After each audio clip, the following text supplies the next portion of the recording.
Hello everyone, अस्सलाम वालेकुम। उम्मीद करती हूँ कि आप सब खैरियत से होंगे और अपने बिज़नेस राइटिंग के कंटेंट को अच्छे से समझ रहे होंगे।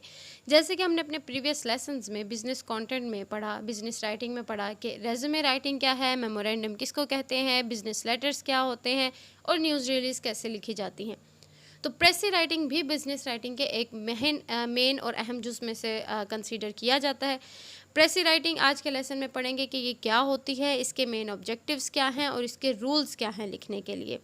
तो सबसे अहम बात जो प्रेसी राइटिंग में फोकस की जाती हैं वो इसके रूल्स हैं, जिनको फोकस करते हुए हम अपनी एक कंटेंट को, एक पैसेज को अच्छे तरीके से प्रिसाइज करके लिख सकते हैं और वो हमें इम्तिहानात में कामयाबी का ज़रिया भी बन सकते हैं। तो चलें सबसे पहले देखते हैं कि प्रेसी राइटिंग किसको कहते हैं। What is precis writing?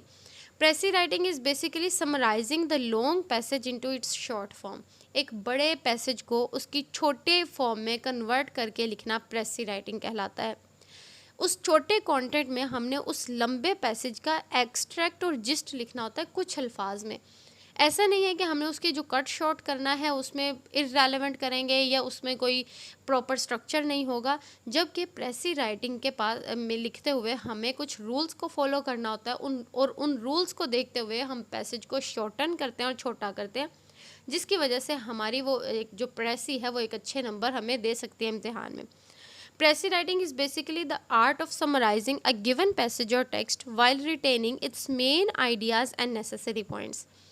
Precis writing में हमने क्या करना है, एक लंबे पैसेज को छोटे में कन्वर्ट तो करना है, लेकिन उसका जो मेन आइडिया और नेसेसरी पॉइंट्स है वो रिटेन रखना है, वो बरकरार रखना है। उनमें किसी भी किस्म का रद्दोबदल नहीं होना चाहिए। ऑब्जेक्टिव ऑफ प्रेसी राइटिंग, हमें प्रेसी राइटिंग की ज़रूरत ही क्यों आती है या हम लिखते ही क्यों हैं? मेन ऑब्जेक्टिव इसका ये है कि आपको सेंटेंसेस को शॉर्टन करना आना चाहिए कि हम अपनी बात को मुख्तसर और पुरअसर कैसे करते हैं। मुख्तसर हो लेकिन पुरअसर हो, वो अपने मतलब को वाज़ेह तरीके से कन्वे कर रहा हो, उसमें किसी भी तरह की कोई इन्फॉर्मेशन और मैसेज में कमी ना हो। ये क्या है? Precis writing is to shorten or condense the original text into its shorter form without sacrificing clarity or coherence. जो लॉन्ग पैसेज है उसकी किसी भी तरह के जो मतलब है और उसके माने और उसकी लेंथ में आप कमी तो कर रहे हैं, लेकिन उसका जो असल मुद्दा है वो अच्छे से आप बयान करेंगे छोटे पैराग्राफ में भी। प्रेसी राइटिंग में हमारे पास केयरफुल और वाइज सिलेक्शन होती है कि हमने जो इम्पोर्टेंट पॉइंट है, इम्पोर्टेंट इन्फॉर्मेशन है लॉन्ग पैसेज में, हमने उसको किस तरीके से कंसाइज और प्रिसाइज करके अपनी लैंग्वेज के इस्तेमाल से उसको लिखना है। तो बेसिक ऑब्जेक्टिव क्या है प्रेसी राइटिंग का? To condense the information of the lengthier passage into the short form. तो हमारे पास प्रेसी राइटिंग के कुछ रूल्स हैं और वो 10 अहम रूल हैं जिनको आपने फॉलो करना है जब आप एक प्रेसी लिख रहे हैं। तो सबसे पहला रूल है कॉम्प्रीहेंशन का। कॉम्प्रीहेंशन क्या है? आपने पैसेज को अच्छे से पढ़ना है और समझना है कि जो ओरिजिनल टेक्स्ट है वो असल में बात किस चीज़ के बारे में कर रहा है। उस कॉम्प्रीहेंशन वाले टॉपिक में, एलिमेंट में आपने क्या करना है, मेन आइडिया, आर्गूमेंट और सपोर्टिंग डिटेल को आइडेंटिफाई करना है। आप पैसेज पढ़ने जा रहे हैं, आप उसमें जो पैसेज पढ़ते हुए थोरो रीडिंग करें, उसकी मुकम्मल रीडिंग करें और उसमें देखें कि इसमें मेन आइडिया क्या है, कौन सा आर्गूमेंट उठाया है राइटर ने और उसकी सपोर्टिंग डिटेल्स कौन सी हैं। दूसरा रूल क्या है? इसकी लेंथ को मेंटेन करना बहुत ज़रूरी है। प्रेसी राइटिंग में आप 1/3 to 1/4 of the length of the original passage, यानी जितना भी पैसेज आपका है उस आपने उसकी 1/3 करके लिखना है। ये कंसाइज होनी चाहिए और सेंट्रल आइडिया पे फोकस करना है। आपने इधर उधर की कोई इन्फॉर्मेशन उसमें ऐड नहीं करनी। Rule number 3 is based on the structure, कि जो प्रेसी राइटिंग है उसका स्ट्रक्चर आपने मेंटेन रखना है। स्ट्रक्चर क्या है? पहले आपने इंट्रोडक्शन में ऑथर का नेम या उसका जो टाइटल वगैरह है, जो मेन थीसिस स्टेटमेंट है वो बतानी है। बॉडी पैराग्राफ बताएंगे जो की पॉइंट्स हैं और उसके बाद कंक्लूजन बताएंगे कि एट द एंड वो कैसे समराइज़ कर रहा है उस सारे मैसेज को वो। तो ये जो स्ट्रक्चर है प्रेसी राइटिंग में आपने ये मेंटेन रखना है। Rule number 4 is paraphrasing. याद रखिएगा प्रेसी राइटिंग में कभी भी आपने एज इट इज़ वर्ड्स को कोट नहीं करना। आपने अपने वर्ड्स, अपने आइडियाज़ को एक्सप्रेस करने, जो ओरिजिनल पैसेज में आइडिया है आपने उसको एक्सप्रेस करने के लिए अपने वर्ड्स इस्तेमाल करने हैं। डायरेक्ट कोटेशंस आप नहीं ऐड कर सकते। जो राइटर, ऑथर का जो इंटेंडेड मीनिंग है आपने उसको आसान ज़ुबान में तहरीर करना है अपने अल्फाज में। कभी भी एज इट इज़ वर्ड्स आपने प्रेसी राइटिंग में इस्तेमाल नहीं करने ओरिजिनल टेक्स्ट से लेकर। रूल नंबर 5 है क्लैरिटी एंड कोहेरेंस। क्लैरिटी कहते हैं साफ वाज़ेह होना चाहिए, कोहेरेंस कहते हैं रब्त होना चाहिए, ट्रांजिशन होनी चाहिए आपके सेंटेंसेस में, जो आप लिख रहे हैं वो एक दूसरे के साथ मेल जोल रखता हो। Be clear in your writing to convey the message of the original text. जो ओरिजिनल टेक्स्ट है ना, उसका जो आपने मतलब बताना है, जो उसका सेंट्रल आइडिया, उसको आप आसान लफ्ज़ों में बताएं। छोटी और स्ट्रेट फॉरवर्ड यानी प्रिसाइज मुख्तसर किस्म की आपने लैंग्वेज इस्तेमाल करनी है, कोई लंबे लंबे सेंटेंसेस उसमें कंस्ट्रक्ट नहीं करने। Ensure your precis flow smoothly and is logically organised. जो लॉजिकल सीक्वेंस है उसके सेंट्रल आइडिया का या उसके मेन कंटेंट का, आपने वो बरकरार रखना है।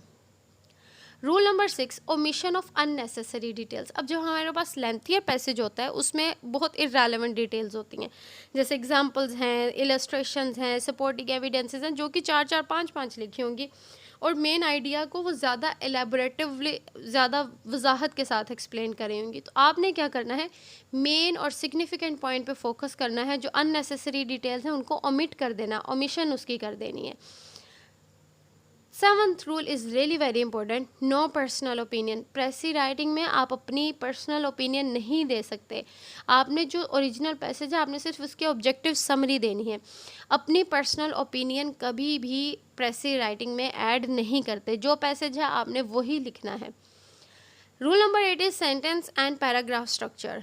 जो सेंटेंस और पैराग्राफ स्ट्रक्चर है वो आपने सिर्फ उसको मेन पैसेज को छोटा करना है, उसमें आपने मज़ीद और किसी भी तरह की रद्दोबदल नहीं करनी। जो लॉजिकल स्ट्रक्चर है ओरिजिनल पैसेज का वो भी मेंटेन रखना है, जैसे उसने इंट्रोड्यूस किया टॉपिक को, बॉडी पैराग्राफ्स लिखे, कंक्लूजन लिखा, आपने भी वैसे ही लिखना है, उसका लॉजिकल स्ट्रक्चर मेंटेन रखना है, लेकिन इंफॉर्मेशन को थोड़ा प्रिसाइज करके, शॉर्टन करके।